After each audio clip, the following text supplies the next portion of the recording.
is a legal wife and you don't know what legalities in where you people can go to hell. The laws of Ghana now with the Akokoto and a man say, oh, nipe we Funu no and ye Abusuapanin. Yagye Funu. Now everybody can shove their widowhood off. Court ye trembra ana himfie so ye kire tumi. Since Daddy Lumba eye hu nsamba beto abonten no meka cho say enye fedi agro. Ampampan so sisi a asem na ba dane WWE and say wrestling battlefield. Ni nyina na say sisi celebrities aba bekasa empanifo aba bekasa na kire say enye fedi agro. Aha eye Kini Favorite TV. Abusua subscribe na me fan nsem a the full gist no da bia meka no emfa mama so mo medi ene nyame ba favor betimi so afre me Kini Favorite na bibia so etimi aye kama. Since Abusuapanin fosu a Yesu say ono na nka odi asomdwe baba now is the epicenter of the controversy now. Ono no obi ebo ni dinsanse ono na de aye no ho nhihye ya ba beto abonten a yagidi say ni ana na emeko. Na first on the radar aye the glass nko commander himself Twene Jonas. Mugu Ghana o munim say oyi Akosua Serwaa ena awari Daddy Lumba.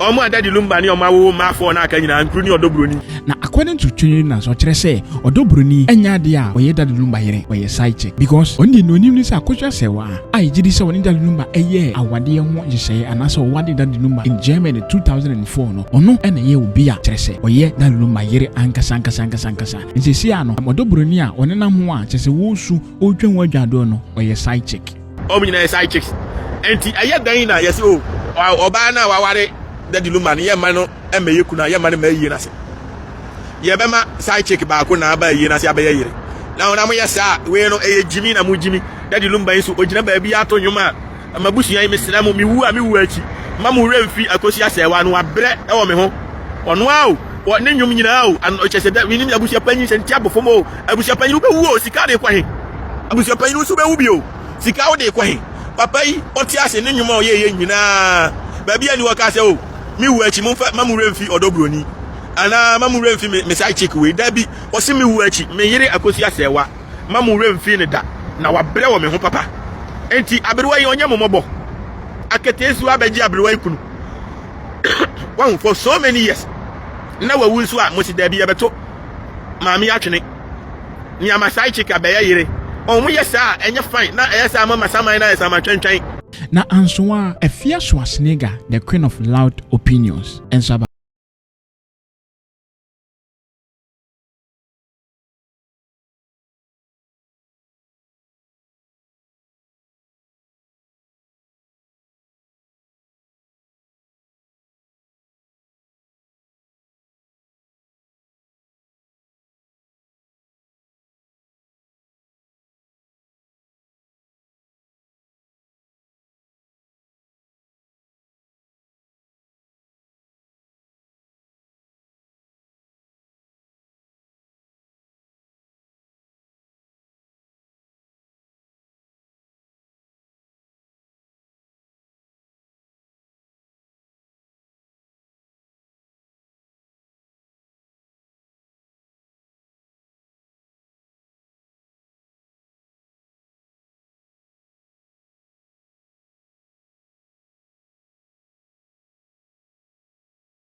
Usika dia kanti Akosua dia me be kan say yemfa ne se wako court ena wakodi bem kuna no ba be ya kire yen ana yemfa ne se wako court no wakodi bem obeba ye ho na ade abe kuna na woni ma no fo say ye beje enya dwene dia wo ye no wie dwene mesene me kasa se busuani a me nyemi wo fa no makoto adwene we are be kuna na mayana ye na wugu ye ni ase no anti Akosua oba soa niema e dia ba busua fie si engine dware of akodoni Yagye ana dia na de te court no ye na wabo TikTok for pa e mo gu busua nani ase e ti mi wo fa kofi wusu atem e di obi atem na no dem ami no telande na wo po no FC mi wo fa numba ni huni ho Mami no kasa wo posa krama tibi tnase wo ba anti Akosua wo tibi tnase e mo bibie na no se wo kunu ne huni ho enkwala na ya wo mo na Calvin etimi free Germany e betna wo Odo Broni nchen wo fie enye nkwala no kwa up and down no and yet they wo pretend they say you don't know their existence you don't know entinka kuna ho ntina mo yese Money na boy aware. So for could do ja will. Yes, anyway, I bet kind will no, which nobody can overturn it. And to kuna na moment you go of a callings when you want to say nana. Na wo really na be kuna na na za nkwa na be kuna no. Anti Akosua Lumba na wontimi nkoto no ahyempaboa. Ene me ka monsem. Me ofa kojo. O sha atade a wo yese. Na nipa de atade na hye no. Na wawro. Lumba na wontimi nkoto no wadware ne na ase. Na ye nipa ne dware no. Lumba no ntimi money belt. Na ye nipa ne bo belt no. Na what him? Mopese ba horo ye ntoma wo bedwema ye ba horo ni nyina asi wo abonten. Sanko siasem na mabo pa na ni ye no. Ene ntwa. Wo fa dwabin fo su medi wo ho yawo. Medi wo ho yawo se papa panini me fro ni waka sumusem. Na ba ko ka kire ti wa. Obi ampa wa chawo. Monko court nkodi bi mo nandi bi mo tsena. Me na me ka kire mo. Mo anhwe ya case no ye be postpone ya 2026 mo ani be ba so ya sie Funu no mo anhwe ye nso ayie no mo me ye kuna wase ne enye kuna wase tsena me na me ka kire mo. Enough is enough. Kwasi asam na doso e be je wonsam what Akosua Serwaa, I am very disappointed in you, and you can shove that court suit in the ass. Nobody gives a fuck. Nobody gives a fuck. And you are causing this confusion for what? For what? And you muntie na de mo ye no ye kofa man for ni na mama be yokuna muntie they say kwa de nye tu e be for me wo for ni man 9 na wo ye omu nya ba be yokuna wo a wontie ase ko shepo Odo Broni be yokuna Akosua Serwaa be yokuna Amisti maami be yokuna Denise maami be yokuna is a legal wife and ipako ni no legalities no wawu. You people can go to hell. The laws of Ghana na wo de akokoto wo na mrane se onipa wu efunu no eye busuadea. Yagye Funu. Now everybody can shove their widowhood off the ceiling. Yeah, of a sedum. Sedum wu ye and na ye the sorry ye. Yeah. Dijina na sedum ye talk for mama no answer bi mu wu ye.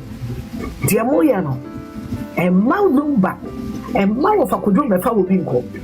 Most selfish interest and mummy and most selfish interest in tea. Marco Ba Wapa, no more gumi of any masse, no more good any masse, and no more candy any more money than Yana minimum. Naya would dead to Junior walk with us. Naya would dead. Now, so also one Bodama, more be the woman of a DB. Messi Lumba, that would be the Shannon Pabua, that would be the Shanna Tanya. Oh yes, say you are on a time. Oh yes, say you are channel. Oh yes, say and to be qualified house girl. Someone slow kuno entity bini. No, never couldn't be Funu. Every day at terminal. So what yes, you want to go to no one year Musiano. Yet the cool cotia woman. Oh, be any saga general. Oh, be any saga general. So what's yes, you know? One the cocotia no one. Yeah, the cocotia no one. What last year, my woman knew about for 17 years. At the stress, about 2 years old. What the stress? About 2 years old. The Lumba quarter, any vessel. Me of a coffee usuno on the show Lumba quarter. Ah, on the show Lumba quarter. Much now, what's up with your penny? Say, I was a show Odo Broni, our reno, what dear soon, into what quarter bride. Who Akosua Serwaa, when you Lumba wareno, not coffee usuno. A fool, a Abusuapanin.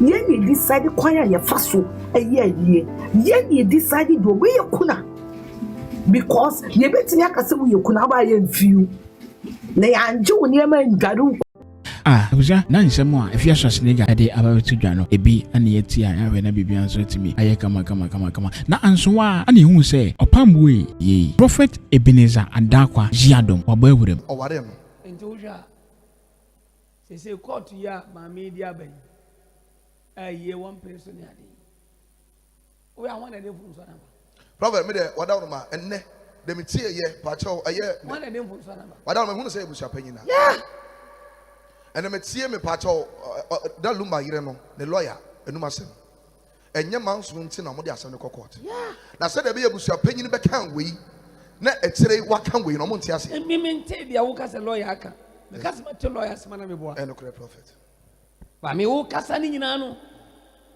Se bibi wo ho a Abusuapanin wutimi gina kase. Abrocheni na munim. Yes sir. Uni oba bia ka. Munim oba bia ka. Na sa ba be kasa e ne kure. Eyire no mai mienu. Eyire no se o ware we ya na Satan o ware na wo Abusuapanin na wo. Na wo. Na kuna. Ya unim wo hwe o de ware. Omo nyina be yekuna.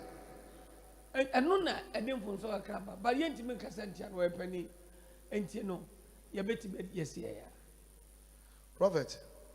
Ana asan court. Ye ntimi ka court asem Yagye wa abra court enkodi asem. Ti se ne wo kire masi no. Fasi ya. Na ye hu ne e court di be babo nti ansa. Ana enyan court. But your court, high court. Na nti ye nyan fancy. Court asem ye ntimi kana pidie so a. Nti ya papa judges transia. Omo di ye betu ye. Na sumdu ya timi aba. Ni ye nyina ye timi akwa ye ni bi.